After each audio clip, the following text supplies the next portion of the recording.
반갑습니다. 마지막을 통해서 주시는 은혜가 충만하게 임해서 오늘 끝마무리 하나님 앞에 크게 영광 돌리고요.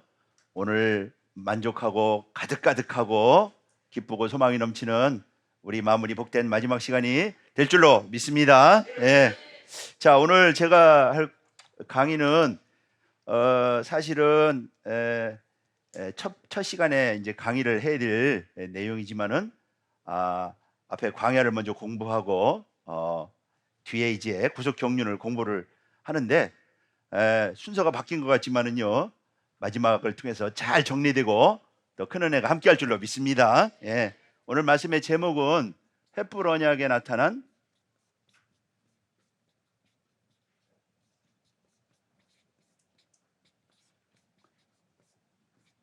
하나님의 구속 경륜.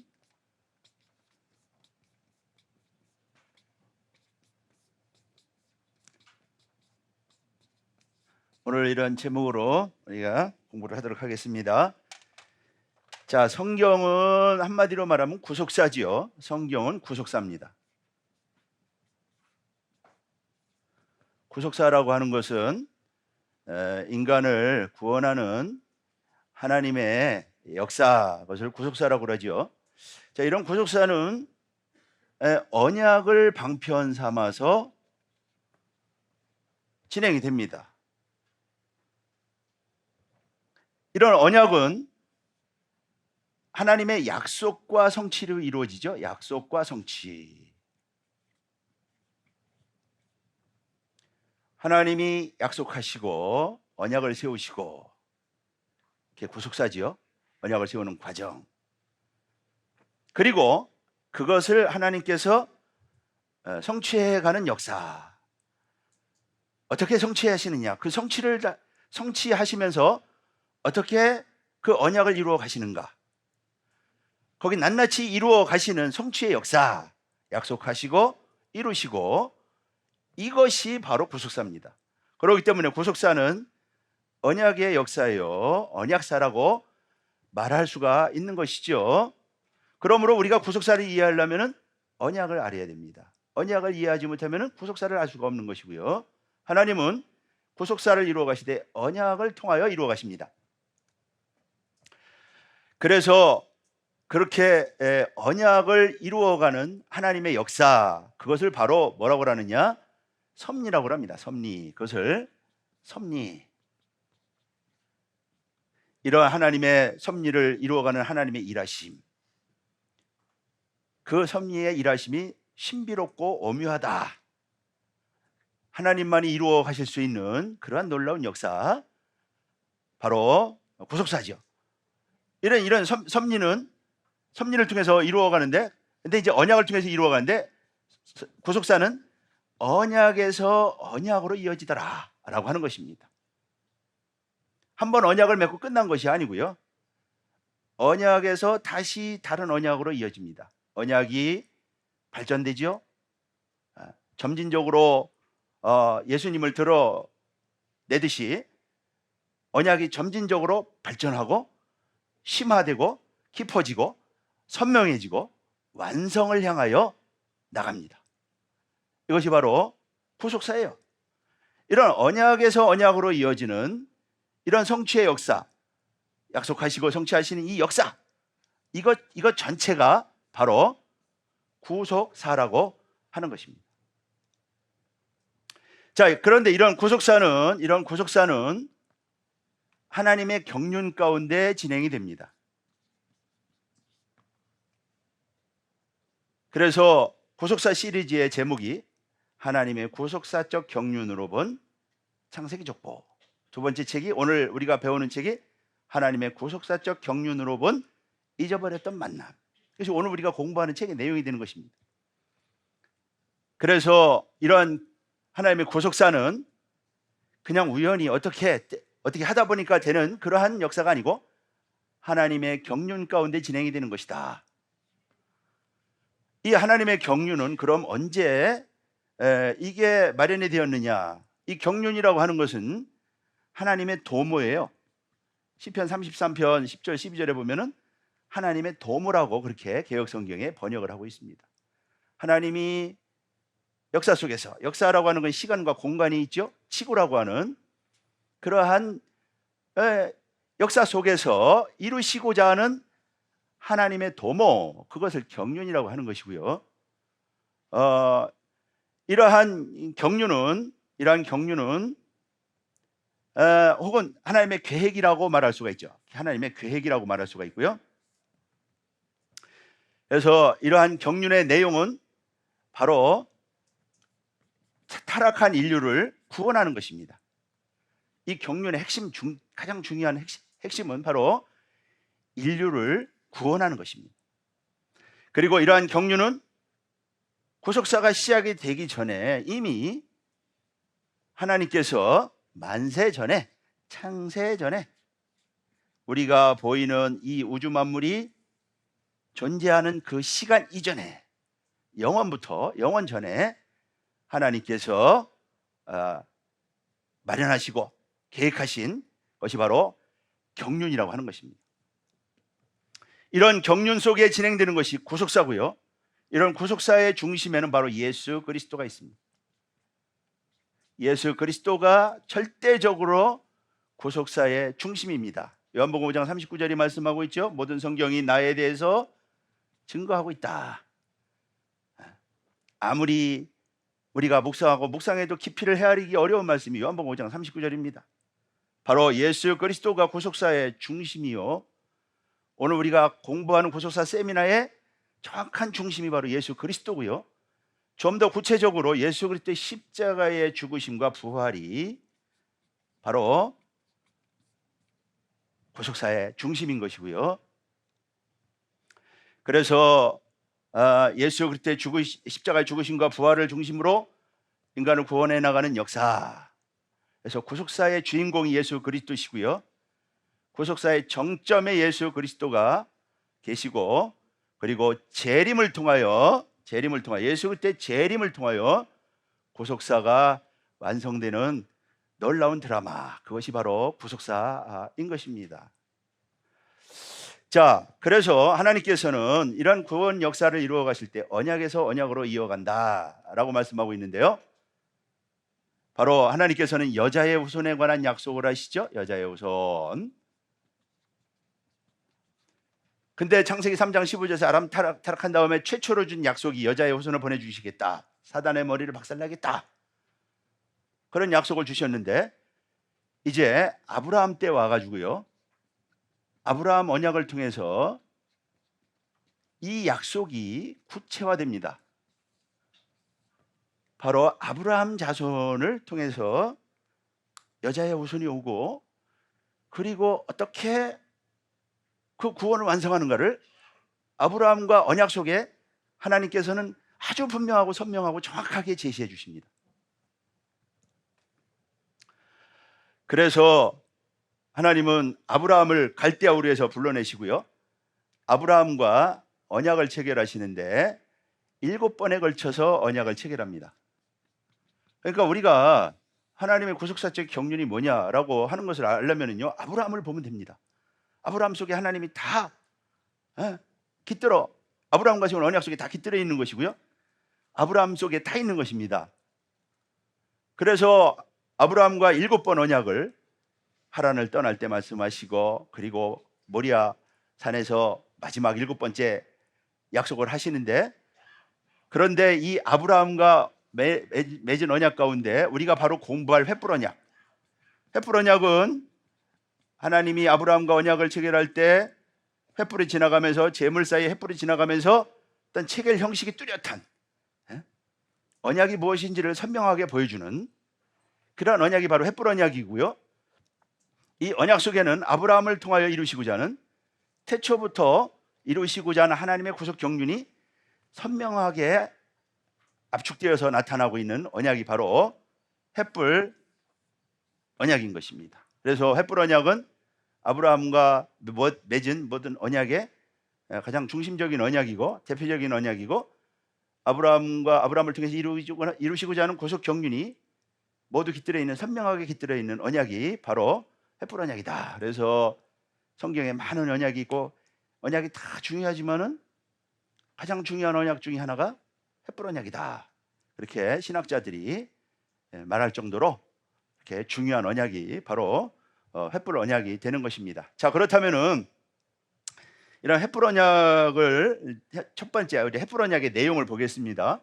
하나님은 아브라함과 횃불 언약을 체결할 때 어떤 내용으로 횃불 언약을 체결했느냐? 자, 횃불 언약의 내용 첫 번째.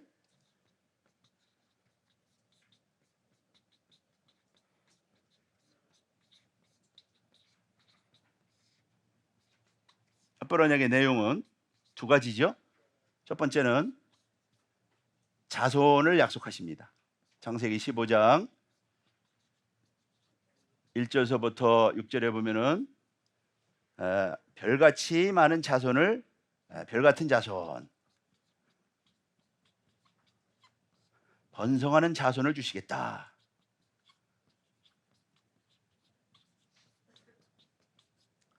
별같이 번성하는 자손은 바로 언약 자손을 가리키는 것입니다. 육신의 자손이 아니고 육신의 혈통이 아니고 바로 언약의 자손을 가리키는 것이고요. 그리고 이 자손은 어떤 자손이냐? 하나님의 구속 경륜을 감당할 자손, 하나님의 구속 경륜을 감당할 자손. 그 자손에 관한 약속이 바로 횃불 약속에 들어있는 것이고요. 그래서 아브라함이 이 언약을 믿죠. 당시 아브라함은 이때 아브라함의 나이가 84세죠. 사라는 아이를 낳지 못하는 그런 여자였습니다. 그럼에도 불구하고 아브라함은 이 하나님의 약속을 믿었어요. 이 약속을 믿었다. 자신의 형편 처지를 생각하지 않고 하나님의 말씀대로 이루어진다고 하는 것을 믿었다. 그러니까 아브라함의 믿음은 바로 능치 못함이 없는 하나님을 믿는 믿음. 그 아브라함에게 나타나신 하나님은 전능하신 하나님이었습니다. 그래서 그것을 믿을 때 아브라함이 의롭다 함을 받았다. 의롭다 함을 받았다 그랬습니다.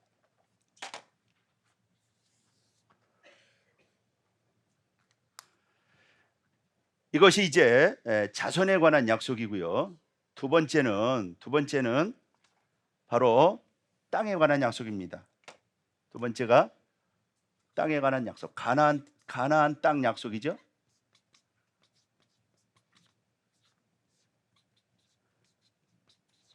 자, 이 자손에 관한 약속을 할 때는 아브라함은 믿었어요. 그래서 그것을 의로 인정함을 받았다. 창세기 15장 6절이 말씀하고 있죠. 창세기 15장 6절이 말씀하고 있습니다. 근데 하나님이 이번에는 아브라함에게 그럼 이 자손들이 앞으로 구속 경륜을 감당할 수 있는 기업으로 가나안 땅을 주시겠다 약속을 할 때 아브라함은 하나님께 질문합니다. 어떻게 알겠습니까? 내가 이 땅을 차지할 줄을, 나와 우리 자손들이 이 땅을 차지할 줄을 어떻게 알겠습니까? 그렇게 물을 때 하나님은 재물을 준비하라, 재물을 준비시키고요. 그래서 아브라함이 재물을 준비해서 응답을 기다릴 때 하나님이 임재하시고요. 그러면서 이 재물을 쪼개놓죠. 재물을 쪼개놓았을 때 횃불이 지나갑니다. 횃불이 지나면서요 언약 체결식을 하게 됩니다. 그러면서 이 아브라함의 물음에 대해서 하나님이 정확하게 답변을 주시죠. 첫 번째, 이 횃불 언약에 이제 우리가 아주 공부할 내용이 바로 이 땅에 관한 약속이 이제 어떻게 성취되는가 하는 것을 살펴보는 것이죠. 자, 첫 번째는요, 아브라함의 자손들이 400년간 이방에서 객이 되어 가지고 고난을 당한다. 그러다가 하나님이 그 나라를 징치한다. 그리고요 큰 재물을 이끌고 나온다.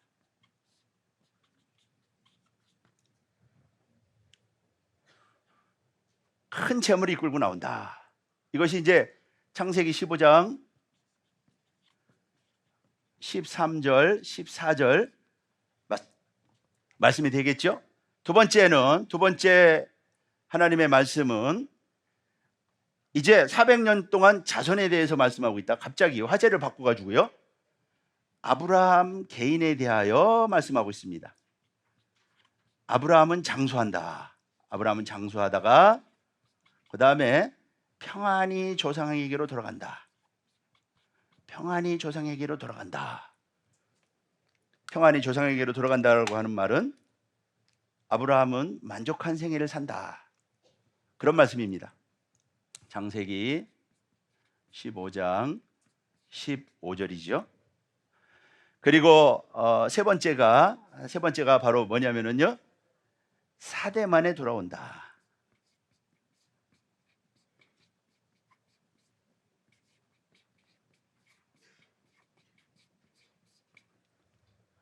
사대만에 이제 이방에 가서 고난을 당하다가 사대만에 돌아와 가지고 약속의 땅을 차지한다. 창세기 15장 16절이 말씀하고 있는 것이죠. 그리고 네 번째는 이제 이 하나님께서 약속하신 가나안 땅의 경계, 가나안의 경계를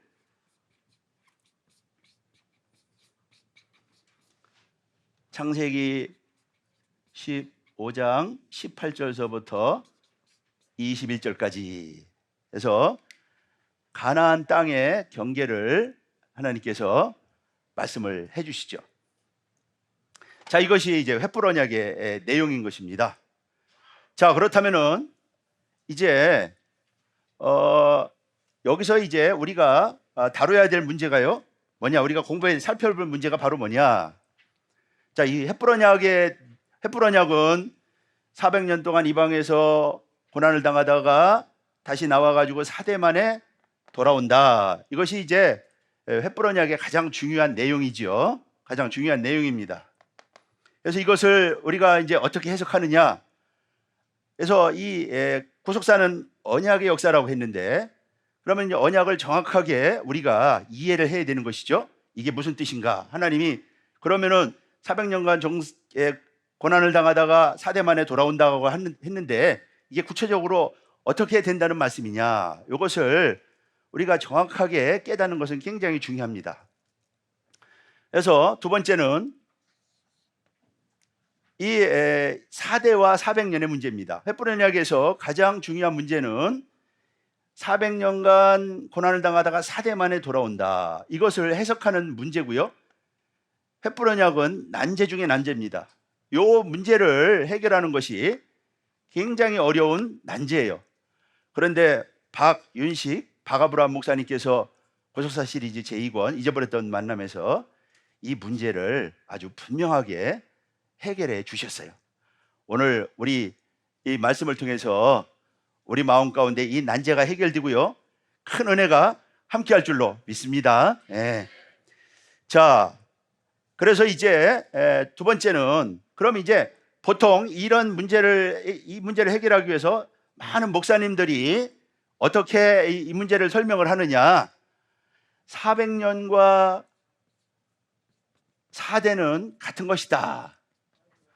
이것을 이렇게 대부분 목사님들이 해석을 합니다. 주석책도 찾아보시면은요, 400년 동안 이방에서 고난을 당하는 거하고 4대만에 돌아오는 거하고 똑같은 내용을 다르게 표현한 것이다. 보통 그렇게 해석을 합니다.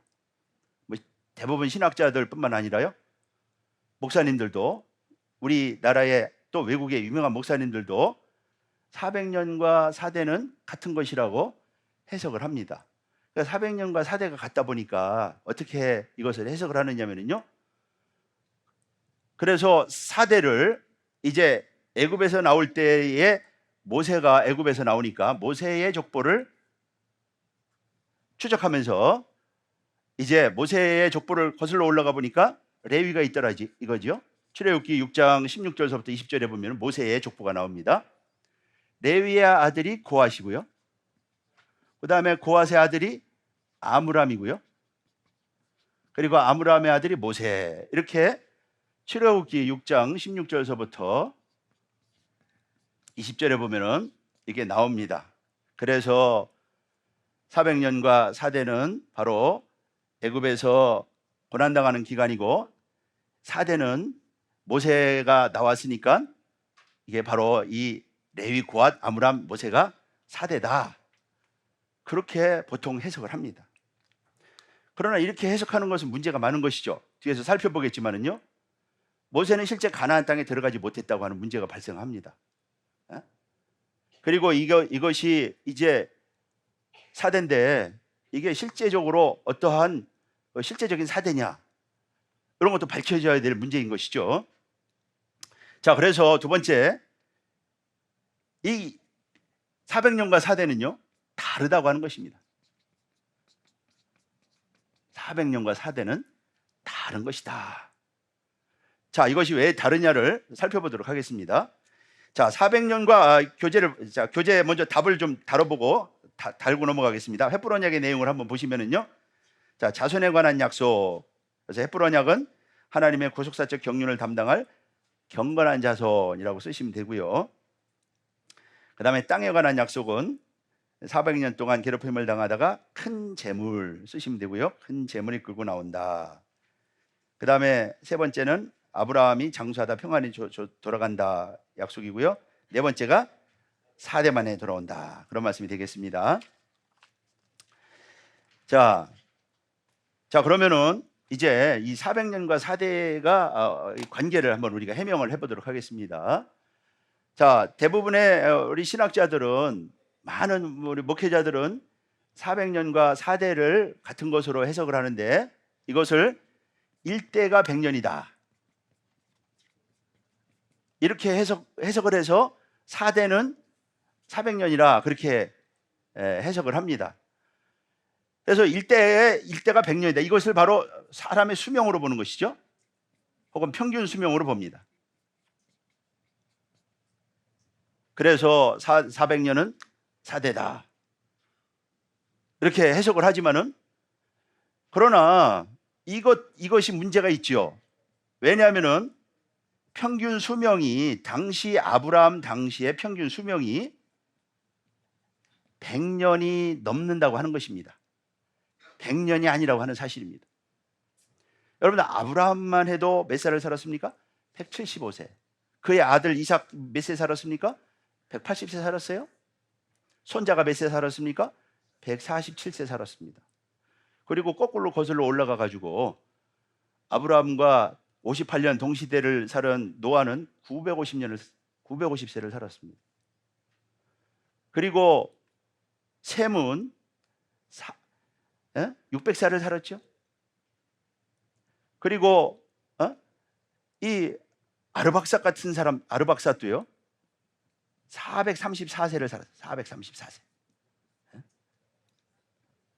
그리고 에벨이, 아브라함이 신앙의 전통을 이어받은 에벨은요 460세를 넘게 살았어요. 그리고 그 셈의 족보 가운데 창세기 11장 10절서부터 26절에 보면 셈의 족보가 나오죠. 거기서 가장 단명한 사람이 나홀입니다. 나홀도요 148세를 살았습니다. 그러므로 그때 일대를 수명으로 생각을 해서 100년으로 보는 것은, 이것은 옳지 못하다, 타당하지 못하다. 그러므로 일대를 100년으로 보고 400년과 4대라고 해석하는 것은, 이것은요 문제가 있는 것입니다. 그리고요 두 번째는 400년과 4대는 계산하는 단위가 다르다고 하는 것입니다. 두 번째는 400년과 4대는요 계산 단위가 다르다.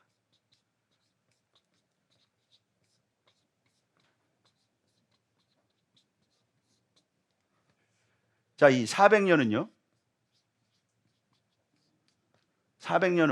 이것은 연수로 말한 것이죠. 연수.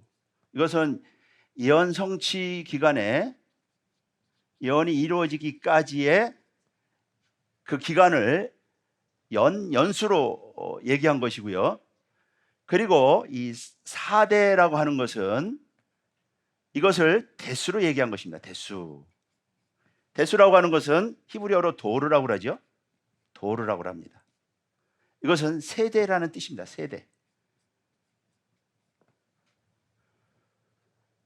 그러므로 4대 만에 돌아온다고 하는 것은 4세대 만에 돌아온다고 하는 것이고요. 그리고 이것이 예언하는 내용도 다르다고 하는 사실입니다. 400년은 이방에서 계기되어서 그들이 고난을 당하는 기간이죠.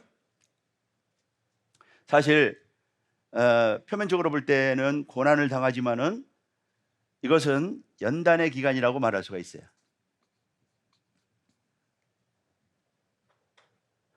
그러나 4대는 이것은 단순히 이방에서 계기되어서 거기서 아브라함의 자손들이 고난을 당하는 기간을 연수로 얘기한 것이고요.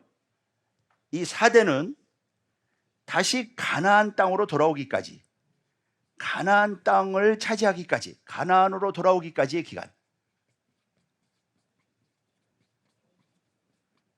가나안으로 돌아오기까지의 대수를 말하고 있는 것이다. 자, 아까 이 일대를 100년으로 해서 수명으로 해석을 했는데요. 사실은 이 도르라고 하는 것은 성경에서 제가 다 찾아보니까요, 수명이라고 번역한 곳이 없어요. 전부 다 세대로 번역하고 있습니다. 세대로 번역하고 있다. 자, 그렇다면은 이게 일대가 대략 어느 정도 되느냐면요. 자, 창세기 11장 10절서부터 셈 계보를 보면은, 셈의 계보를 보면은요. 자, 아르박사시 셀라를 낳을 때 34세였습니다. 셀라가 에벨을 낳을 때가요 30세입니다. 그리고 에벨이 벨렉을 낳을 때가 32세. 이게 이제 창세기 11장 10절서부터 26절에 기록이 돼 있어요. 물론 전체를 살펴서 계산하면 정확하지만은 요 몇 분만 좀 뽑아가지고 한번 보도록 하겠습니다. 에벨이 벨렉을 낳을 때가 32세고요. 벨렉이 루를 낳을 때가 몇 세냐? 30세 정도가 됩니다. 그래서 대충 이렇게 해가지고 여기 계산을 해보면은요, 대략 30세 정도가 된다. 대략 30세. 한 세대라고 하는 것은 다음 자녀들이 다음 세대가 등장하기까지의 기간을 바로 세대라고 그렇게 말하는 거 아닙니까? 그리고 창세기 욥기 42장 16절 말씀 보면은 욥이 140년을 살았는데 4대를 보았다. 그러면은 요걸 가지고 계산을 해봐도요, 약 6년 정도, 5년 정도 그렇게 된다 이거죠. 그렇기 때문에 여기 한 세대는 대략 보통 25세에서부터 25년에서부터 30년, 이것이 바로 한 세대를 구성을 합니다. 자, 그렇기 때문에 이런 것을 통해서 볼 때 우리는 이 400년과 4대는 같은 예언이 아니라고 하는 것을 우리가 알 수가 있는 것입니다. 단위도 다를 뿐만 아니라요, 거기서 예언하는 내용도 다른 것입니다. 자, 그래서 거기 답을 보시면은요, 자, 400년과 4대는 다른 예언이다. 그래서 대략적 평균 수명을 100년으로 본다. 그렇게 거기다 쓰시면 되겠습니다. 자, 그러면은 이제 400년과 4대가 같은 것이 아니고 다른 것이다고 하는 것을 우리가 이제 밝혔습니다. 증명을 했어요. 자, 그렇다면은 이제 세 번째는, 자, 그렇다면은 4대가 누구로부터 시작이 되느냐, 이런 문제를 우리가 다루어 보도록 하겠습니다. 세 번째,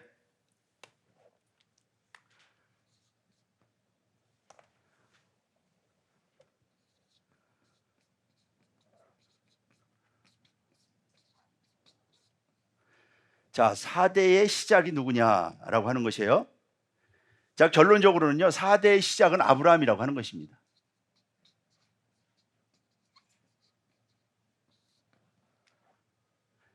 자, 이 4대를 이제 누구로 보느냐고 하는 데는요, 두 가지 견해가 있습니다. 첫 번째는 애굽으로 4대의 시작을 애굽으로 내려간 때, 애굽으로 내려가던 때, 애굽으로 내려가던 때로 보는 견해가 있습니다. 자, 그래서 이 4대를 바로 창세기 46장에 보면은요, 이 모세의 계보를 통해서 4대를 알 수가 있는데, 바로 레위, 그 다음에 고하, 그 다음에 아므람, 그리고요 모세.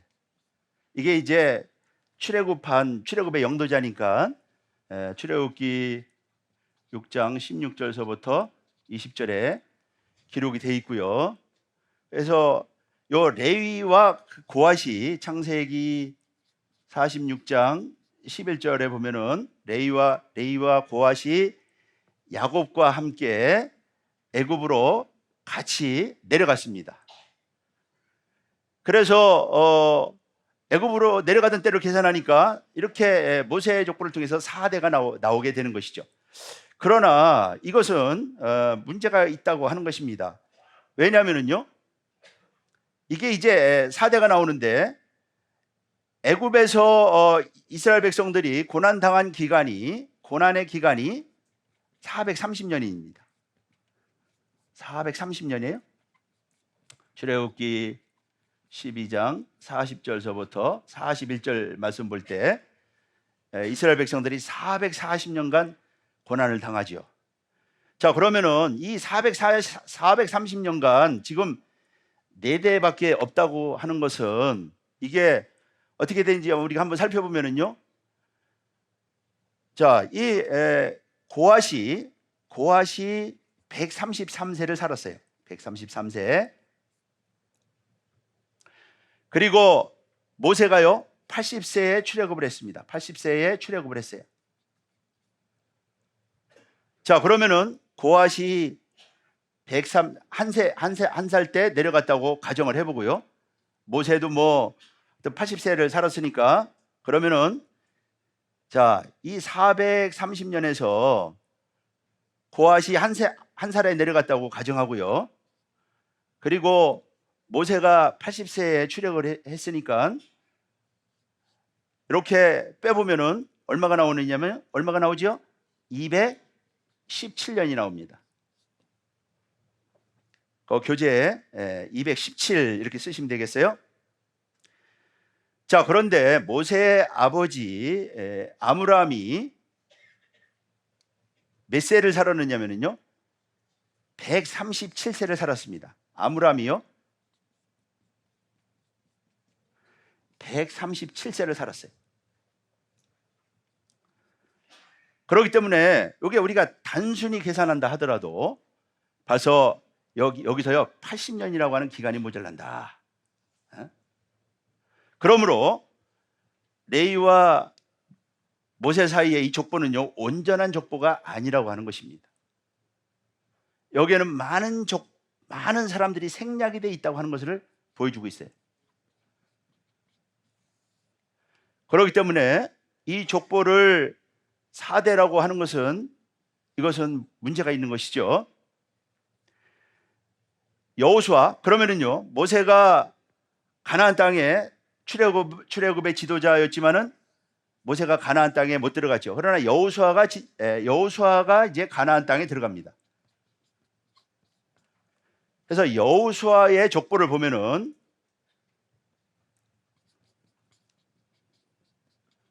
여호수아 역대상 7장 20절서부터 27절에 기록이 되어 있어요.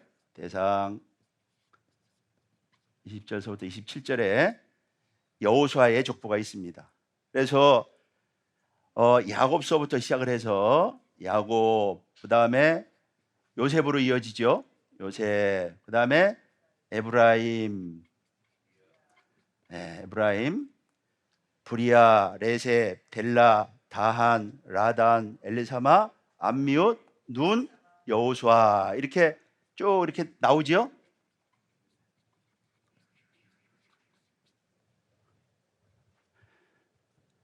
자, 여기까지 세대를 계산해 보면은요 12대가 됩니다. 그러면은 레위가 요셉의 형이니까 요셉하고 레위가 같은 세대지요. 그러면은 요거 빼면은요 11대예요. 그럼 여호수아의 이 족보는 하나도 빠지지 않은 온전한 족보라고 볼 수가 있죠. 그러면 이 사이에는요 레위와 모세 사이에는요 11대가 들어가야 됩니다. 그런데 4대밖에 안 됐다고 하는 것은 7대 이상이 생략됐다고 하는 것을 보여주고 있다. 그래서 이것은 온전한 족보가 아니고요 많은 생략이 있는 그러한 족보라고 하는 것을 우리가 알 수가 있는 것입니다. 그러므로 애굽으로 내려간 때가 4대의 시작이다 라고 봐서는 안 된다라고 하는 것이죠. 그렇게 보는 것은 성경적이지 못한 것입니다. 그러면은 이제 누구라고 봐야 되느냐? 두 번째, 바로 아브라함이 4대의 시작이라고 하는 것입니다.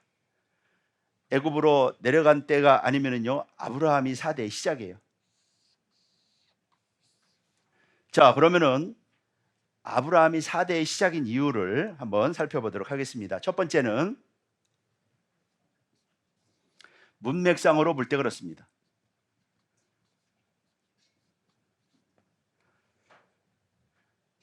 하나님은 400년간 종살이를 한다. 400년 동안 고난을 당한다. 이방에서 계기되어서 400년 동안 고난을 당한다. 그러면서요 4대 만에 돌아온다. 이렇게 말씀하시면서 이 사이에 화제를 아브라함의 장수를 말씀합니다.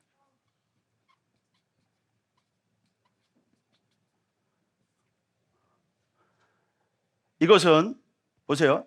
이 아브라함의 장수를 말씀하는 것은요 여기서 문맥상 자연스럽지가 않습니다. 그런데 400년 동안 고난을 당하다가 아브라함 장수를 말씀하다가 4대 만에 돌아온다 라고 하는 것은 하나님이 지금 아브라함을 중심으로 말씀하고 있다는 뜻이죠. 그래서 문맥상으로 볼 때 4대의 출발, 내 자손은 4대 만에 돌아올 것이다 라고 말할 때 하나님은 아브라함을 기준으로 말씀하고 있다고 하는 것입니다. 두 번째는 바로 하나님께서 4대 만에 돌아오는 이유를요 아브라함 때를 기준으로 하여 말씀하고 있다고 하는 것입니다. 아브라함 때 4대 만에 돌아오는 이유를 아브라함 때를 기준으로 말씀하고 있어요. 자, 창세기 15장 거기 우리 본문 다시 한번 읽어보겠습니다. 창세기 15장 우리 16절 다시 한번 읽어보겠어요. 자, 창세기 15장 16절 17절 우리 다시 한번 읽어보겠습니다. 우리는 지금 성경의 큰 난제를 공부하고 있는 것이에요. 오늘 난제 공부하기 때문에 하나님께서 우리 크게 칭찬한 줄로 믿습니다. 어려운 부분이지만은요 하나님께서 우리 잘 깨닫게 하실 줄로 믿습니다. 자, 읽어보겠습니다. 15장 16절 17절 15절서부터 읽어보겠어요. 시작. 너는 장수하다가 4대 만에 이 땅으로 돌아오리니 이는 아무리 족속의 제약이 아직 관영치 아니함이니라 하시더니. 거기 보면은요 자 400년 14절 말씀 볼 때 내 자손이 큰 재물을 이끌고 나온다. 그러다가 아브라함은 장수한다. 그러면서요 4대 만에 돌아온다. 그러면서요 이는 이는 그럽니다. 이는요, 이 키라고 하는 것은요, 이유를 나타내는 단어입니다. 사대만에 돌아오는 이유를 말씀하고 있는 것이죠. 사대만에 돌아오는 이유가 바로 뭐냐면은 아브라함 아모리 족속이 죄악이 아직 관영치 않았다.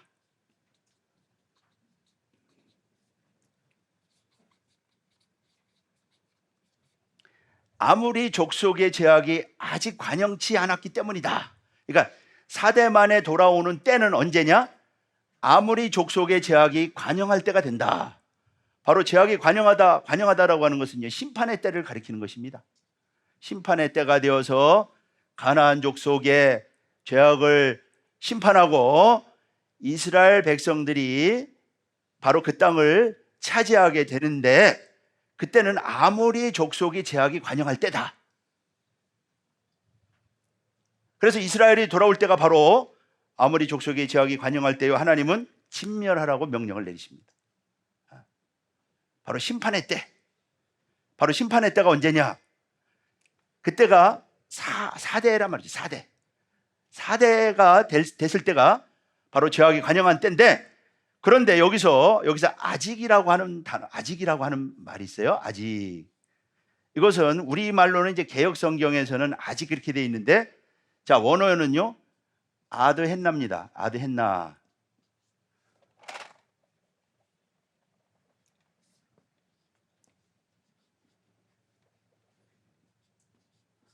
이것은요, 아직은 아드헨나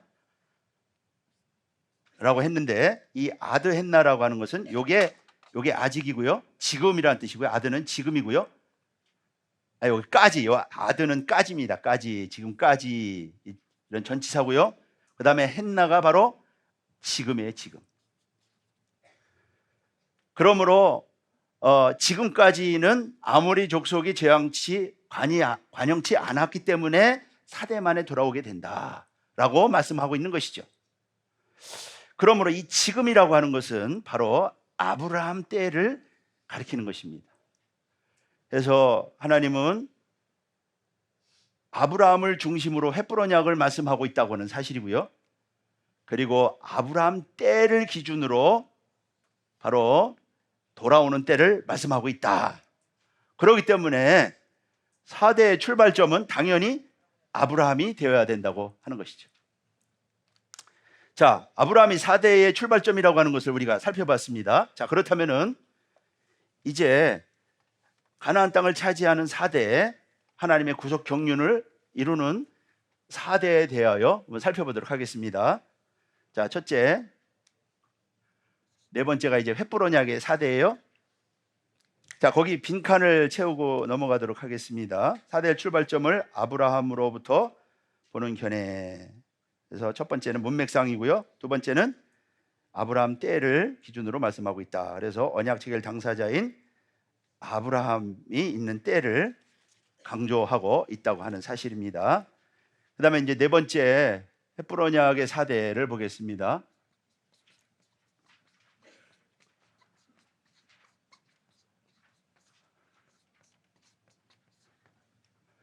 자, 첫 번째가 바로 아브라함이죠. 아브라함은 언약의 당사자입니다. 아브라함은 언약 체결의 당사자. 하나님은 아브라함의 하나님이시죠. 두 번째는 바로 누구냐면요, 이삭입니다. 자, 왜 이삭이냐? 이것은 창세기 17장 19절과 21절 말씀 보면은 하나님이 아브라함이 이스마엘이나 하나님 앞에 살기를 원합니다. 그랬을 때 하나님께서 언약을 이삭과 체결하겠다. 언약은 이스마엘이 아니고 이삭과 체결하겠다 말씀하시죠. 그러므로 이 4대는, 이 횃불 언약에서 말하는 이 4대는요, 육신의 4대가 아니고 언약의 4대라고 하는 것입니다.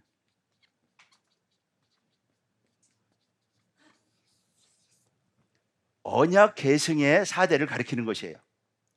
그래서 하나님은 아브라함은 이스마엘이나 살기를 원합니다. 그럴 때 이삭과 언약을 맺겠다. 그러므로 아브라함의 언약이 정확하게 이삭에게 계승이 된다고 하는 것을 하나님이 말씀하셨던 것입니다. 그리고 창세기 21장 12절 말씀 보면은 바로 이삭만이 언약의 자손이다. 이삭만이 언약의 자손이라고 말씀하고 있습니다.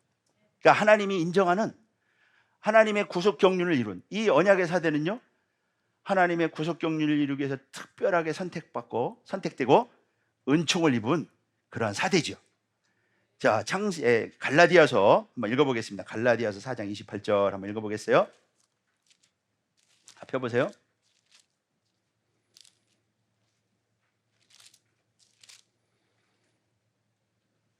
갈라디아서 4장 28절입니다. 다 찾으셨죠? 자, 읽어보겠습니다. 다 같이요. 시작. 예, 저희가 바로 이삭인 줄로 믿습니다. 우리가 바로 약속의 자녀인 줄로 믿습니다. 자, 이러한 횃불 언약의 사대는요, 구속 경륜을 감당할 사대예요. 하나님의 뜻을 감당할 사대. 하나님은 당신의 뜻을 이루는데 아무나 통해서 이루시는 것이 아니고 바로 하나님의 언약 자손, 이거 하나님의 선택이죠. 하나님의 절대적인 선택입니다. 하나님이 선택하신, 하나님이 기뻐하신 이삭을 통해서 바로 이루시겠다. 하나님은 이 자리에서 구속사의 말씀을 사모하고 말씀을 배우는 저와 여러분들을 선택한 줄로 믿습니다.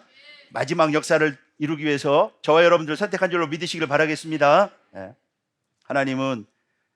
하나님께서 선택했다고 하는 것은 책임진다는 뜻 아닙니까? 하나님은 저와 여러분을 선택했기 때문에 바로 끝까지 붙잡아 주시고 승리하게 하실 줄로 믿습니다. 하나님은 오늘 사역할 말씀을 듣는 우리 목사님들을 선택했기 때문에 우리 목사님들 교회 책임지시고 이 말씀을 통해서 놀랍게 부흥하는 교회가 되시기를 주님의 이름으로 축복하겠습니다. 반드시 그렇게 될 줄로 믿습니다. 그래서 이 언약의 하나님은 아브라함은 이스마엘이나 살기를 원합니다. 이스마엘을 얘기했지만은 하나님은 이삭, 그때 이삭이 아직 태어나지 않을 때죠. 언약은 이스마엘이 아니고 내년에 태어날 이삭과 세우겠다라고 그렇게 말씀을 하십니다. 그 다음에 세 번째는 바로 야곱이지요. 바로 야곱입니다. 야곱이 바로 언약의 3대지요. 언약의 3대입니다. 자, 야곱은 에서와 야곱이 있었지만은 태 속에 에서와 야곱이 있었지만 하나님은 에서가 아니고 누구를 선택을 했어요? 야곱을 선택을 했다. 이 야곱을 선택한 것은요, 하나님의 절대적인 선택이고요, 하나님의 절대 주권입니다. 하나님의 절대 주권이에요. 하나님은 저희들이 부족하지만 우리가 생각해도 참 우리가 이런 일을 감당하기 부족하고 내 자신이 봐도 참 형편없고 그렇지만은요, 하나님은 강권적으로 저와 여러분들을 선택한 줄로 믿습니다. 하나님은 선택했다고 하는 것이에요. 선택했기 때문에 책임진다는 것을 믿으시기를 바라겠습니다. 선택하셨기 때문에 책임지신다. 그래서 하나님이 야곱을 선택하셨기 때문에 야곱을 책임지셨잖아요. 창세기 28장 15절 말씀 보면은요, 뭐라고 그랬습니까? 하나님이 이제 장자의 축복을 얻어가지고 도망가는 야곱에게 나타나셔서 내가 너와 함께 하겠다. 그리고 너를 통해서 이루고자 하는 일을 이룰 때까지 떠나지 않겠다. 그렇게 하나님이 말씀하시죠. 자, 창세기 28장 한번 읽어보겠습니다. 다 펴보세요. 오늘 우리에게 주시는 말씀으로 믿고 우리 읽어보겠습니다. 창세기 28장 15절.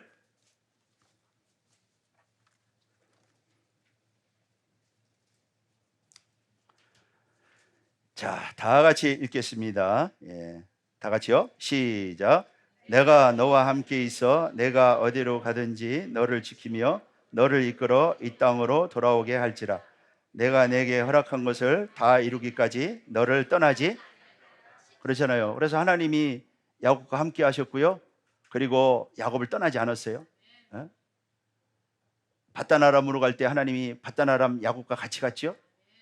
거기서 라반이 속이고 라반이 심지어 생명의 위협을 가할 때도요, 하나님이 함께 하시고 지켜주셨습니다. 왜? 야곱을 선택했기 때문에. 그리고 애굽으로 내려갈 때도 브엘세바에서 하나님이 야곱에게 나타나서 뭐라고 그러셨습니까? 내가 너와 함께 내려갈 테니까 두려워하지 말고 내려가라. 애굽에도 같이 내려가시고, 야곱의 모든 환난 가운데 함께 하시고 야곱을 지켜주시고, 그리고 야곱을 통해서 하나님께서 일을 이루셨습니다. 그 하나님께서 저와 여러분들을 선택하시고 우리와 함께 하심을 믿으시길 바라겠습니다.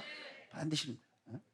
여러분, 그러므로 이 헷불 언약의 4대는 하나님의 절대 선택함을 받은 그러한 4대요, 그리고 하나님이 책임지는 4대요, 그리고 하나님이 사용하시는 4대요, 그리고 하나님이 뜻을 이루시고 하나님이 영광 받으시는 4대라고 하는 것입니다. 에서가 있었지만 하나님은 야곱이 무슨 선을 행한다던가 태 속에서부터 선택을 했어요. 주권적으로 선택을 한 거죠. 우리가 부족하지만 하나님이 우리를 선택하시고요, 반드시 저와 여러분들을 통해서 뜻을 이룰 줄로 믿습니다. 헷불 언약의 대를 이어가는 그러한 신령한 대가 다 되시기를 주님의 이름으로 축복하겠습니다. 선택을 하신다고 하는 것입니다. 그 다음에 네 번째가 이제 바로 요셉이죠.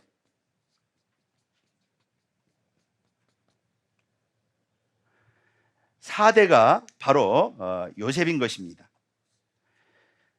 자, 보세요. 아브라함에게는 이삭과 이스마엘이 있었지만 하나님은 이삭을 선택을 하시고요, 그리고 이삭에게는 에서와 야곱이 있었지만 하나님은 야곱을 선택을 하셨습니다. 절대 주권적으로 선택을 하셨죠. 자, 그런데 야곱에게는 12아들이 있었죠. 그런데 누구를 선택을 했습니까? 요셉을 선택했다. 요셉은 몇째 아들이죠? 11번째 아들입니다. 요셉이 11번째 아들이에요. 자, 그렇다면은 왜 요셉이 이 12아들이 있었지만은 바로 요셉이 바로 헷불 언약의 4대째가 되느냐, 왜 헷불 언약의 언약을 계승하는 4대냐 라고 하는 것을 한번 살펴보도록 하겠습니다. 첫 번째는요, 요셉은 하나님이 생각해서 낳은 아들입니다.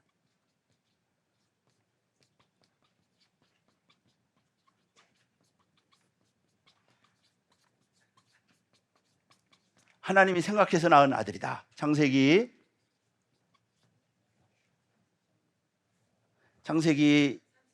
30장 22절서부터 24절이죠. 창세기 30장, 죄송합니다. 갑자기 성경 구절이 생각이 안 나서요.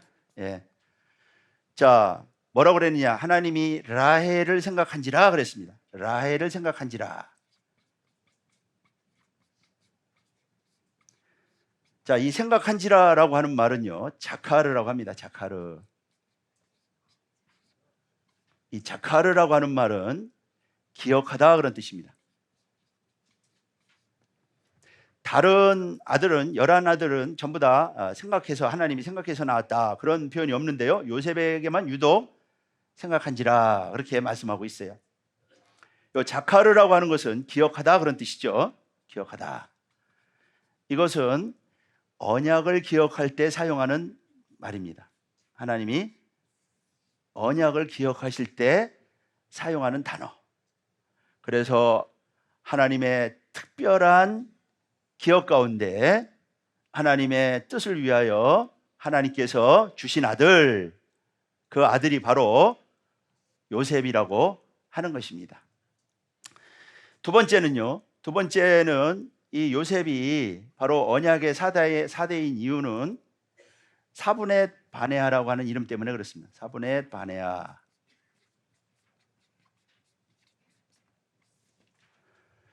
자, 요셉이 애굽에 내려가서 바로의 꿈을 해석하죠. 자, 창세기 우리 41장 읽어보겠습니다. 41장 38절 39절 읽어보겠습니다. 창세기 41장 38절 39절 읽어보겠습니다. 다 같이요. 시작. 바로가 그 신하들에게 이르되 이와 같이 하나님의 신이 감동한 사람을 우리가 어찌 얻을 수 있으리야 하고 요셉에게 이르되 하나님이 이 모든 것을 내게 보이셨으니 너와 같이 명철하고, 요셉이 그 바로의 꿈을 해석하는 것을 보고 하나님이 정말로 너같이 명철한 사람이 없다, 하나님의 신이 거하는 사람이 없다 그러면서 요셉을 애굽의 총리로 세우지 않습니까? 애굽의 총리로 세우면서요, 요셉의 이름을 사분의 바네아라고 45절에 창세기 41장 45절 말씀 보면은요, 사분의 바네아라고 하는 이름을 줍니다. 자, 이 사분의 바네아라고 하는 이름은 세상의 구원자, 생명의 통치자, 생명의 땅의 통치자, 세상의 구원자라는 뜻입니다.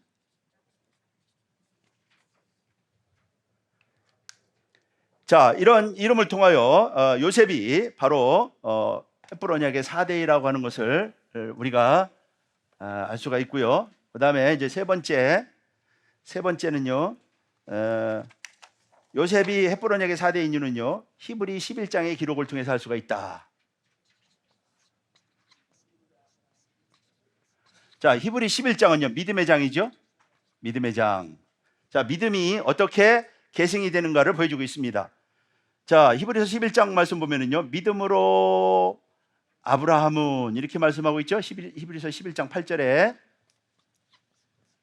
믿음으로 아브라함은 이렇게 말씀하고 있고요. 그 다음에 믿음으로 이삭은, 그래서 히브리서 11장 20절에 말씀하고 있죠. 자, 아브라함의 믿음이 이삭에게 계승이 되었다는 뜻입니다. 그리고 그 다음에 믿음으로 야곱은 그렇게 말을 합니다. 히브리서 11장 21절이죠. 이삭의 믿음이 야곱에게 계승되었다고 하는 뜻이죠. 그 다음에 마지막에 믿음으로 요셉은, 그래서 히브리서 11장 22절에 말씀하고 있습니다.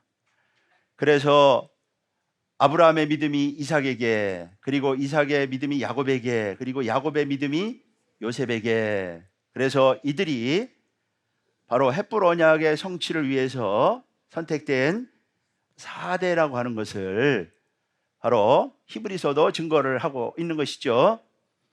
바로 믿음의 4대요, 하나님의 뜻을 이룰 4대요, 이들이 바로 언약 계승의 4대라고 하는 것을 말씀해 주고 있는 것입니다. 그 다음에 이제 네 번째는 야곱의 축복을 통해서 할 수가 있다. 네 번째는 이 요셉이 4대라고 하는 것을요, 야곱의 축복을 통해서 할 수가 있어요. 자, 이런 믿음을 이어가는 이것은요, 장자권을 장자의 계승을 보여주고 있는 것이다.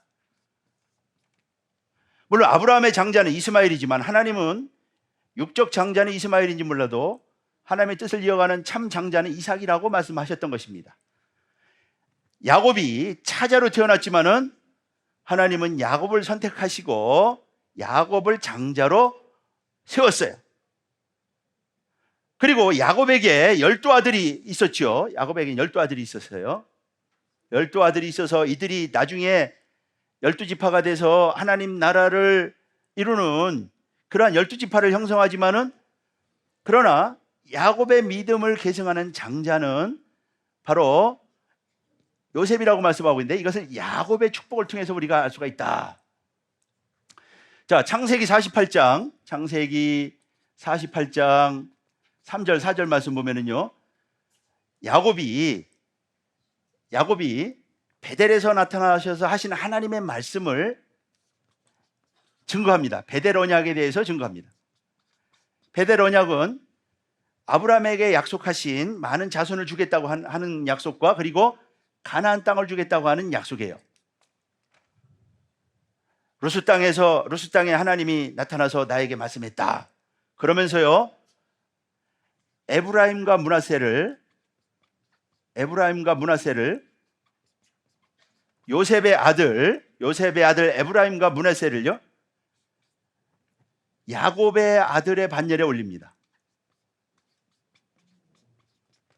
야곱의 아들 반열에 올린다.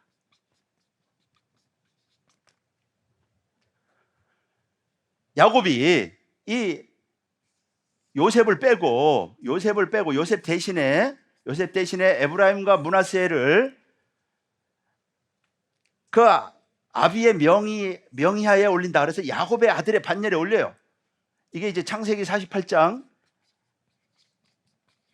5절 6절에 기록이 되어 있습니다. 5절 6절에 기록이 되어 있어요. 그러면서 이 요셉 대신 에브라임과 므낫세를 야곱의 아들의 반열에 올린 이유는 바로 뭐냐면요, 이제 언약을 말씀하시면서 가나안 땅을 상속받을 때, 가나안 땅을 분배할 때 요셉에게는요 두 몫을 주고 있는 것입니다.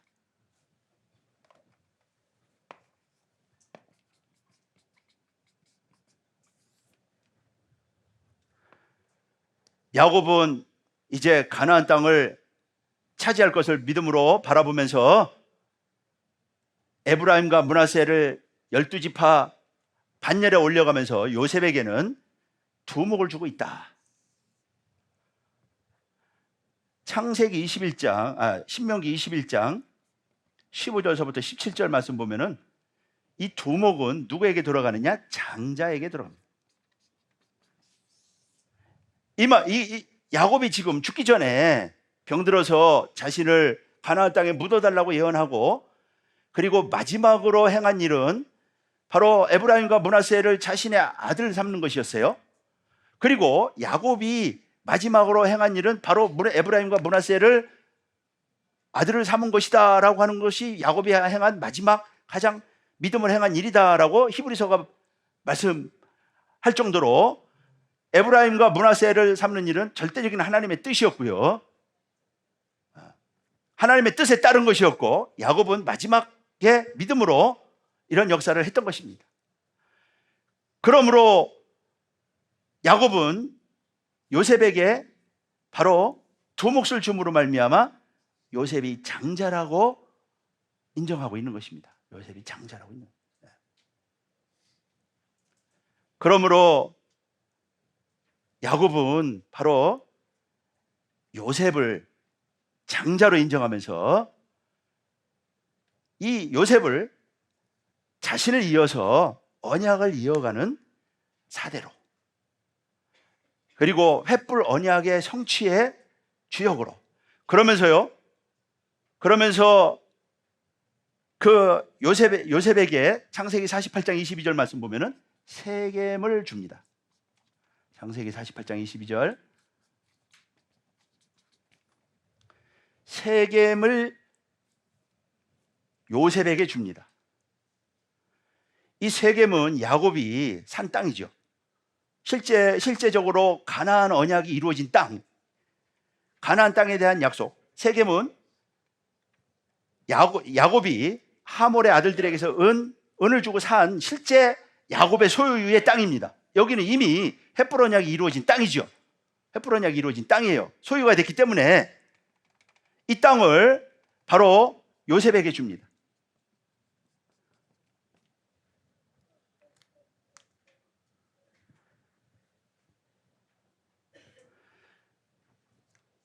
그래서 나중에 요셉이 세겜에 묻히게 되죠. 요셉이 세겜에 묻힘으로 횃불 언약이 4대 만에 이루어진다. 4대 만에 이루어진다고 하는 하나님의 말씀이 정확하게 이루어지게 되는 것입니다. 그래서 야곱은 바로 요셉을 이러한 4대의 장자로 세우고 있는 것입니다.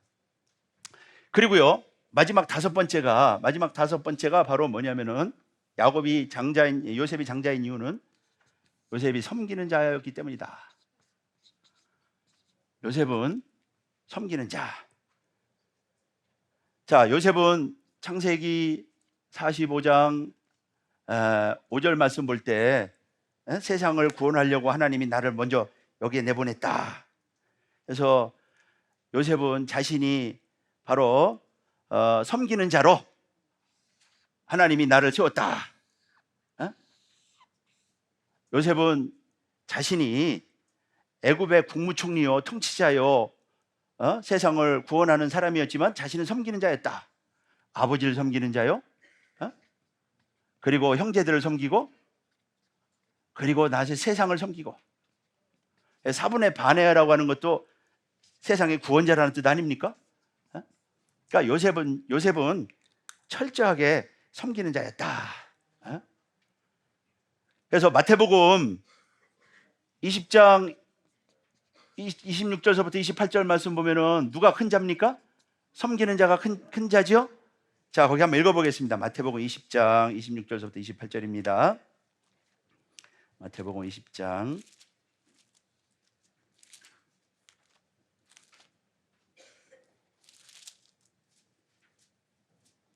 자, 우리가 잘 아는 말씀인데요. 읽겠습니다. 마태복음 20장 26절서부터 28절. 다 같이요. 읽겠습니다. 시작. 너희 중에는 그렇지 아니하니 너희 중에 누구든지 크고자 하는 자는 너희를 섬기는 자가 되고 너희 중에 누구든지 으뜸이 되고자 하는 자는 너희 종이 되어야 하리라. 인자가 온 것은 섬김을 받으려 함이 아니라 도리어 섬기려 하고 자기 목숨을 많은 사람의 대속물로. 섬기는 자가 큰 자지요. 우리가 큰 자가 되려면 어떤 사람이 되어야 됩니까? 섬기는 자가 되어야 됩니다. 우리가 으뜸이 되려면 뭐가 되어야 됩니까? 종이 되어야 된다. 으뜸이 되고자 하는 자는 종이 되어야 되고 크고자 하는 자는 섬기는 자가 되어야 된다. 그러니까 요셉은 자신은 섬긴다 그렇게 말씀하고 있죠.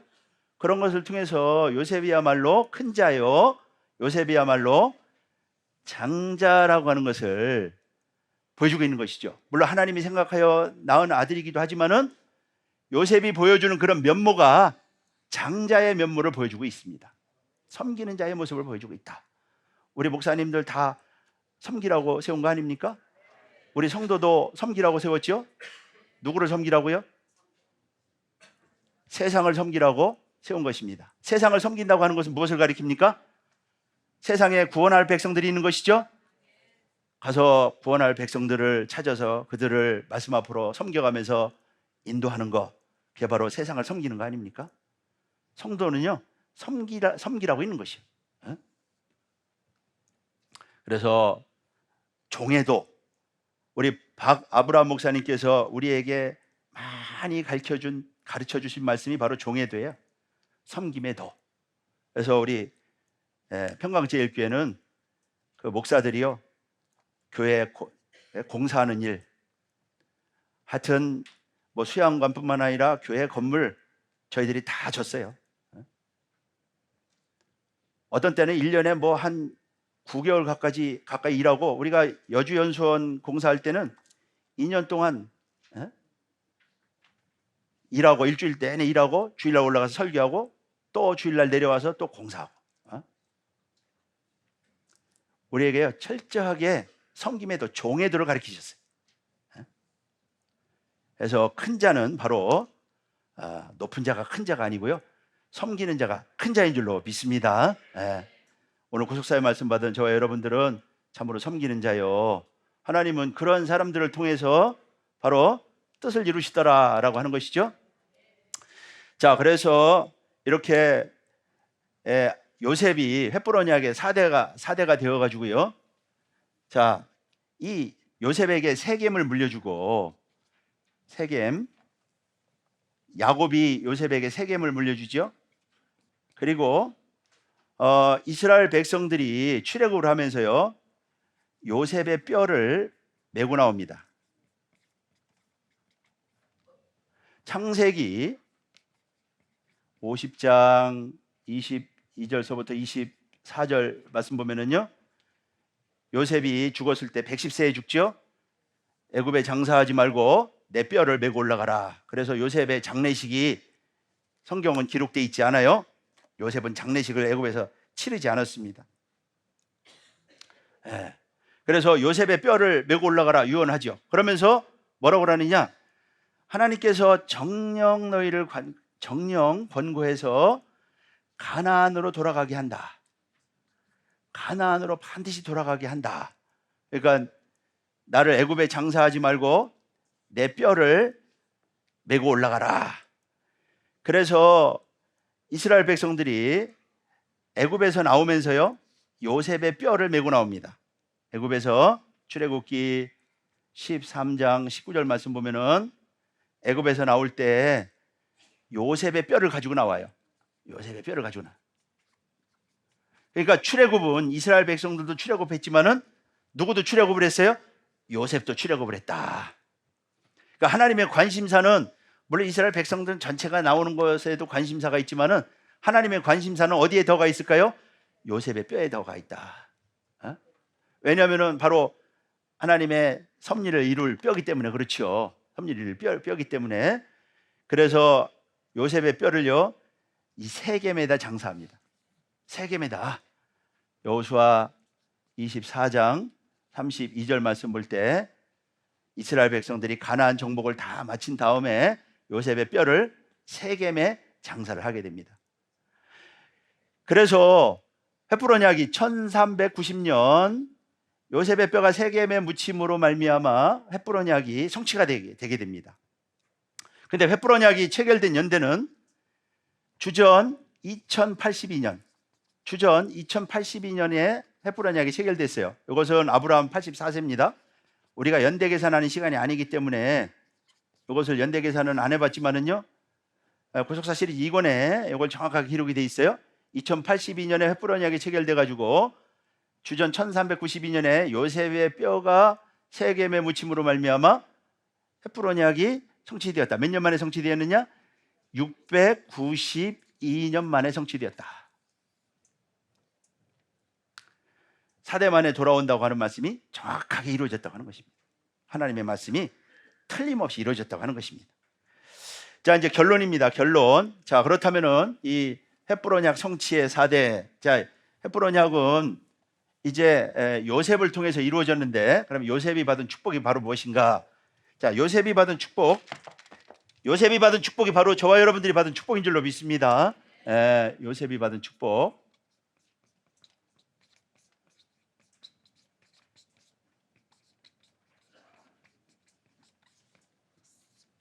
자, 요셉이 받은 축복 첫 번째는 바로 결론적으로 샘 곁의 축복입니다. 샘 곁의 축복.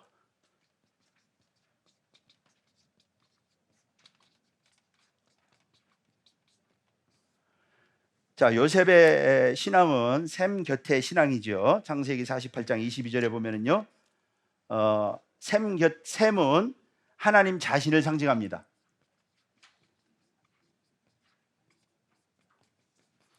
예레미야 2장 13절 말씀 보면은요, 샘은 하나님 자신을 상징합니다. 샘 곁의 축복은 바로 마르지 않고 풍성한 열매가 끝이지 않는 그런 축복. 예레미야 17장 7절 8절 말씀 보면은요, 심은 나무가 샘 곁의 나무는 결실이 그치지 않잖아요. 가무는 해도 결실이 그치지 않는다. 그렇게 결실이 그치지 않는 축복의 이유는 바로 무엇입니까? 샘 곁에 있기 때문이다. 그러니까 요셉이 샘 곁에 축복을 받았죠. 그럼 샘의 근원은 하나님 자신인데, 그러니까 요셉의 신앙은 바로 샘 곁의 신앙이에요. 요셉의 신앙은 샘 곁의 신앙이다. 자, 샘 곁의 신앙은 바로 어떤 신앙이냐? 하나님을 근본으로 하고 살아가는 신앙. 하나님을 근본으로 하는, 하나님을 뿌리로 하고 살아가는 신앙. 하나님을 근본 뿌리로 삼고 살아가는 신앙이 바로 샘 곁의 신앙이고 샘 곁의 축복입니다. 창세기 39장 9절 말씀 보면은 요셉은 죄를 지을 때 내가 어떻게 하나님께 죄를 짓겠느냐. 그리고 거기 그 말씀 보면은요, 뭐라고 합니까? 꿈을 해석해 줄 때도 하나님이 해석해 줄 것입니다.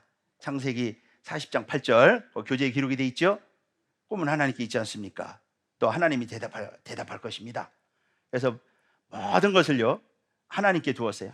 하나님께 근본 뿌리를 두고 살아간 사람이 바로 요셉이었다. 그래서 요셉이 샘 곁에 축복을 받았는데, 자, 우리 예레미야 17장 7절 8절 읽겠습니다. 한번 펴보세요. 자, 오늘 우리가 이 샘 곁의 축복을 받기 위해서 우리가 믿음으로 읽겠습니다. 예레미야 17장 7절 8절입니다.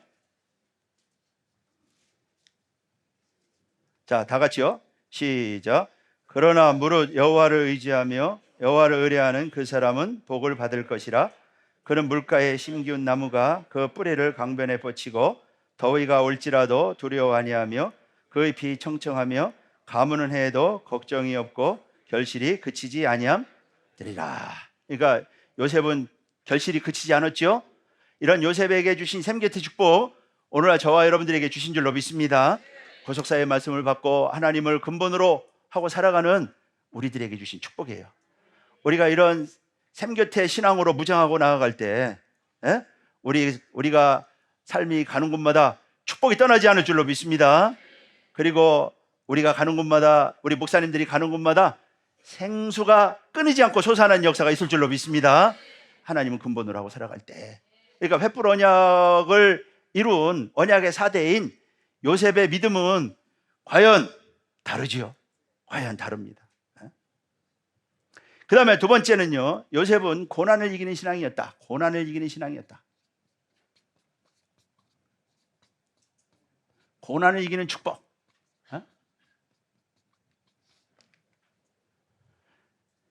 자, 학대받으나 승리하는 축복이죠. 창세기 49장 23절부터 24절. 고난을 이기는 신앙. 그래서 샘 곁에 축복을 해서 그 가지가 담을 넘었죠.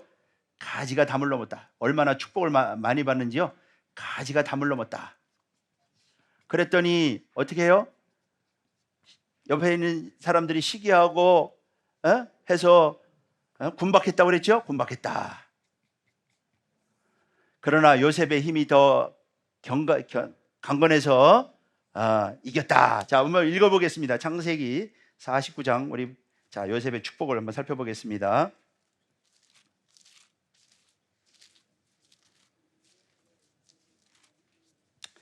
자, 창세기 49장 23절 24절입니다. 22절서부터 24절까지 읽어보겠습니다. 다 같이요. 시작. 요셉은 무성한 가지 곧 샘 곁에 무성한 가지라. 그 가지가 담을 넘었도다. 활 쏘는 자가 그를 학대하며 그를 쏘며 그를 군박하였으나 요셉의 활이 도리어 경과하며 그의 팔이 힘이 있으니 야곱의 전능자의 손을 힘입음이라. 그로부터 이스라엘의 반석인 그래가지고 군박하고 학대를 당하죠. 그러나 요셉의 활이 더 견강해가지고 승리하죠. 그 비결이 바로 무엇입니까? 전능자를 힘입었기 때문이다. 전능자. 우리가 믿는 하나님이 바로 전능자지요. 우리에게 어떤 어려움이 있다 할지라도 우리가 전능자를 힘입음으로 승리할 줄로 믿습니다. 우리나라가 어떠한 안보의 위협에 처하고 북한이 핵으로 위협해도요, 전능자를 믿는, 전능자의 도우심을 믿는 이러한 구속사 말씀 받은 성도가 있는 한 북한은 이 나라 넘보지 못할 줄로 믿습니다. 북한의 모든 핵은요 무력화되고 이 전능하신 하나님이 있는 믿음의 성도들의 기도를 통해서 이 통일이 되고요, 앞으로 구속사 말씀을 통해서 저 북녘 땅도 점령되고 회복되는 역사가 있을 줄로 믿습니다. 바로 요셉이 횃불 언약의 4대로서 이러한 고난을 이길 수 있었던 힘은 바로 전능하신 하나님. 이 횃불 언약의 4대인 아브라함, 이삭, 그 다음에 이삭, 야곱, 그리고 요셉, 이 네 분의 특징은 바로 뭐냐면요, 이들이 믿은 하나님은 한결같이 전능하신 하나님을 믿었다. 그리고 하나님은 이들에게 나타날 때마다 전능하신 하나님으로 나타났고요, 전능하신 하나님을 믿음으로 불가능했던 일들이 전부 다 가능했고요. 그리고 언약의 성취의 역사가, 이게 성취의 역사가 이게 전부 다 전능자의 역사예요. 전능자의 역사입니다. 이스라엘 백성들이 애굽에서 나오는 것도 그게 가능합니까? 그때 당시 제일 강대국의 종이 되었던 나라가 그렇게 해방돼 나오는 게 가능하지 않죠. 전능하신 하나님의 역사다. 아브라함이 그 아이를 낳을 수 없어 사라가. 그럼에도 불구하고 이삭이 100세에 이삭을 낳은 거, 이거 전능하신 하나님, 그 전능하신 하나님을 아브라함이 믿은 거 아닙니까? 요셉도 전능자를 힘입어 가지고 형제들의 시기, 고난, 시기, 질투 속에 종으로 잡혀가 가지고 얼마나 고생을 했습니까? 그러나 그런 시련을 이길 수 있었던 힘이 바로 뭐냐? 요셉이 그런 시련을 이길 수 있었던 힘이 바로 뭐냐? 하나님이 반드시 말씀대로 이룬다라고 하는 것을 믿는, 전능자를 믿는 믿음이었다라고 하는 것입니다. 그런 믿음이 있었기 때문에 시련을 이기고 고난을 이기고 원망하지 않고 불평하지 않고 때를 기다리고 하나님의 지혜를 구하고 능력을 구할 때 하나님이 요셉에게 지혜를 주시고 능력을 주시고 요셉을 통해서 세상을 구원하고자 하는 그러한 하나님의 구속 경륜을 이루어간 거 아닙니까? 요셉에게 바로 그런 믿음이 있었던 것이죠. 구속사의 말씀을 받은 사람들에게도 바로 어떤 믿음이 필요합니까? 이런 믿음이 필요하다 이거죠. 우리에게 이런 믿음, 불가능을 가능으로 바꾸는 믿음, 그것이 바로 전능자를 믿는 믿음이었다. 그래서 횃불 언약은 하나님이 특별히 선택한 사람들에 의해서 이루어졌습니다. 이 사람들은 어떤 사람들이냐? 전능하신 하나님을 믿는 믿음이었다. 믿고 나아갈 때 하나님이 반드시 이루신다고 하는 것을 믿는 그런 믿음의 사람들이었다. 그들이 하나님의 말씀을 붙잡고 믿고 나아갈 때 그들을 통하여 하나님이 이루시고자 하는 구속 경륜이 낱낱이 이루어진 거 아닙니까? 이들이 만약에 겁을 먹고 말씀에 대해서 의심하고 나아가지 않았다면요, 이루어질 리가 없죠. 야곱도 가나안 땅을 다 차지한다 그래서 요셉에게 에브라임과 므낫세가 두목을 주는 거 보세요. 그때 바로 애굽에 들어가서 바로 17년 후에 그 있었던 일 아닙니까? 앞으로 나가려면 400년이 더 있어야 되는 일인데 바로 앞에 일로 벌어진 것처럼 믿음으로, 그래서 히브리서에서는 야곱이 믿음으로 그렇게 에브라임과 므낫세를 아들로 만들었다, 위대한 믿음의 역사라고 말씀하고 있는 것이죠. 그런 믿음의 사람들을 통해서 하나님의 경륜이 이루어지고 하나님은 그런 사람들을 붙잡고 일하시더라. 그러니까 마지막 하나님께서 구속사의 말씀을 우리에게 주시고 선포하고 로마서 3장 2절 말씀 보면 우리에게 말씀을 맡겼다. 하나님이 구속사의 말씀을 맡겼다.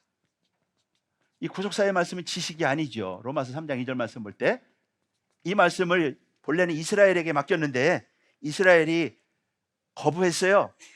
그래가지고 이 말씀을 이스라엘이 거부한 말씀 마지막에 바로 우리 평강제일교회에게 맡겼고요. 오늘 말씀을 받는 저와 여러분들에게 맡긴 줄로 믿습니다.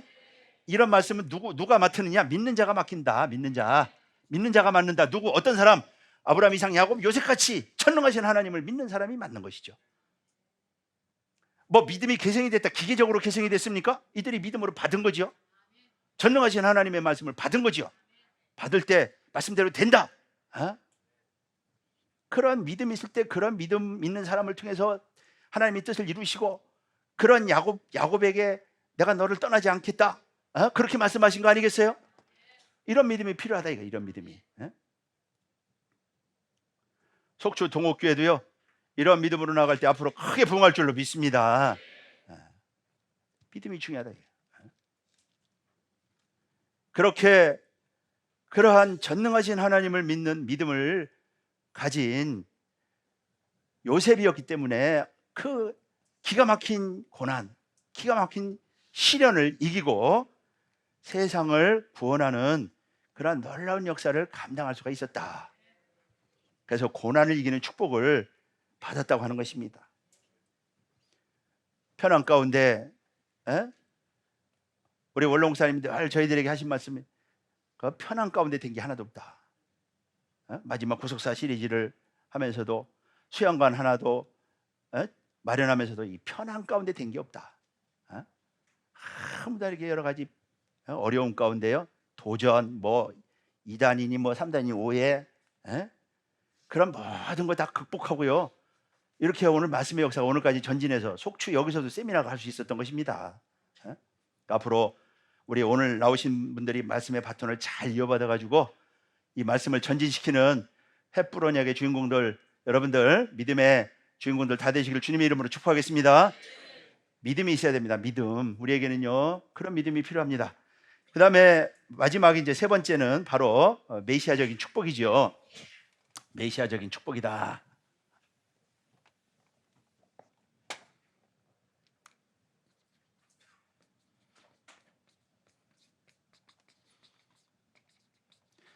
놀랍게 요셉에게는요, 하나님께서 이 횃불 언약의 4대 그 하나님의 뜻을 놀랍게 성취한 요셉에게, 야곱이 마지막 세상을 떠나면서 12아들을 축복할 때 요셉에게는 정말로 특별한 복을 주시는데, 이러한 복을 측량하기 힘들어 가지고 메시아적인 복이다, 그렇게 우리 구속사 시리즈에서는 표현하고 있습니다. 자, 이 메시아적인 복은 바로 첫 번째는 한계가 없는 축복이죠. 영원한 산이 한없음 같이, 영원한 산이 한없음 같이 복이 끊어지지 않는다. 예, 저와 여러분들에게 하나님은요, 끊어지지 않는 복을 주신 줄로 믿습니다. 끊어지지 않는 복을 다 받으시길 바라겠습니다. 복이 끊어지지 않아야죠. 언제까지요? 영원까지. 이게 언제까지 끊어지지 않느냐? 영원까지 끊어지지 않는다.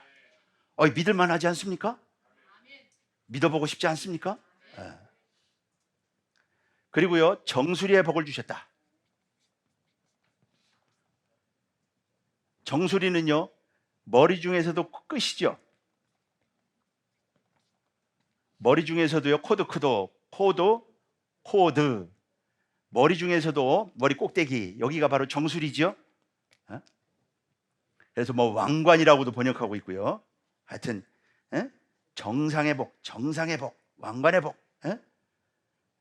정수리의 복을 주시죠. 꼭대기의 복을 주신 것이죠. 영원까지 끊어지지 않는 이런 꼭대기의 복을 주신 이유는 바로 뭐겠어요? 세상을 구원하려고, 복을 나눠주라고. 그래서 오늘 요셉의, 이제 횃불 언약은 4대 아브라함의 믿음을 이삭의 믿음을 야곱의 믿음을 요셉이 계승했는데, 이제 그 요셉의 믿음을요, 여러분들이 계승하면 될 줄로 믿습니다. 우리가 계승하면 되죠. 갈라디아서 3장 7절 말씀 보면은, 우리가 예수 그리스도를 정확하게 믿으면은 아브라함의 믿음이 우리에게 그대로 계승이 된다 말씀하고 있는 것입니다. 이러한 믿음을 계승해서 그 횃불 언약의 4대인 요셉과 같은 이러한 엄청난 축복을 받아가지고요, 하여튼 우리 목사님들 사역하는 교회가 이러한 복을 받아가지고 다 살리는 역사. 그래서 세상도 살리고, 우리 원로목사님 우리에게 주신 비전은 열방을 살려라. 우리에게는 열방을 살리라고 하는 비전을 주셨어요. 부족하고 연약하고 우리가 참 우리가 감당할 수 있을까, 그런 생각이 또 들어갈 때도 있지만은 말씀대로 반드시 될 줄로 믿습니다. 그래서 우리에게 이러한 이런 축복을 주셔가지고 열방을 살리고자 하는 것이 바로 하나님의 구속 경륜이고요, 마지막 때 구속 경륜이고, 이 말씀을 믿고 말씀으로 응답하는 사람을 통해서 반드시 이루어질 줄로 믿습니다. 여러분, 이 축복의 주인공 되시길 주님의 이름으로 축복하겠습니다. 기도하겠습니다. 살아계신 아버지, 감사합니다. 횃불 언약에 나타나는 놀라운 하나님의 구속 경륜, 이러한 하나님의 놀라운 역사가 요셉처럼, 야곱처럼, 이삭처럼, 아브라함처럼 하나님의 전능하심을 믿고 하나님의 언약을 의심 없이 믿고 그 말씀을 위하여 달려간 그러한 믿음의 사람들을 통하여 이루어졌습니다. 살아계신 아버지 하나님, 구속사의 말씀을 받은 저와 우리 모두 이러한 횃불 언약 성취의 주인공들 다 되게 하여 주시옵소서. 요셉과 같은 믿음을 허락하여 주시옵소서. 요셉과 같은 축복을 허락하여 주시어서 우리 구속사 말씀을 받은 우리 모든 말씀의 성도들을 통하여 전 세계 열방을 구원하는 역사가 아버지 하나님 반드시 있게 하여 주시옵소서. 축복으로 아버지 하나님이여 많은 사람들을 살리고 하나님의 뜻을 이루므로 마지막 구속사 완성의 아버지 하나님이여 사명을 온전히 감당하는 복된 모두가 되게 하여 주시옵소서. 기도한 대로 이루어 주실 줄로 믿고 확신하면서 우리 주 예수 그리스도의 이름으로 감사하며 기도합나이다. 아멘. 하나님 앞에 감사드리겠습니다. 할렐루야.